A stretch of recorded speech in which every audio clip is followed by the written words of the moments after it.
L'annonce a fait la une de tous les journaux du Liban. Le Premier ministre Nawaz Salam a fini par former ce samedi un nouveau gouvernement qu'il espère de réforme et de salut. Mettant ainsi fin à plus de 2 ans de gouvernance intérimaire, il a annoncé ses priorités.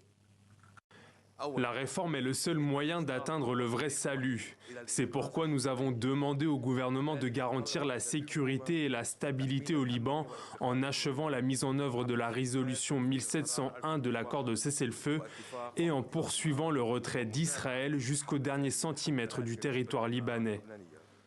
Vendredi, l'adjointe de l'émissaire américain pour le Moyen-Orient avait affirmé qu'une présence du Hezbollah dans le nouveau gouvernement constituerait une ligne rouge.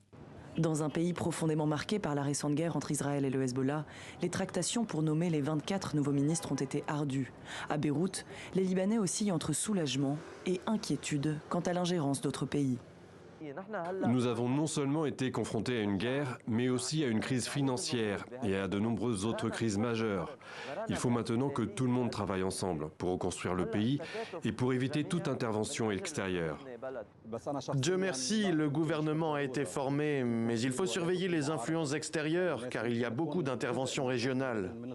La mission du gouvernement, qui tiendra sa première session mardi prochain, est à la fois multiple et immense. Mettre en œuvre les réformes nécessaires pour débloquer des milliards de dollars auprès de donateurs internationaux, superviser un fragile cessez-le-feu entre Israël et le Hezbollah et reconstruire le pays. Avant de pouvoir exercer pleinement ses pouvoirs, le gouvernement doit rédiger une déclaration qui sera soumise à un vote de confiance au Parlement dans les 30 prochains jours.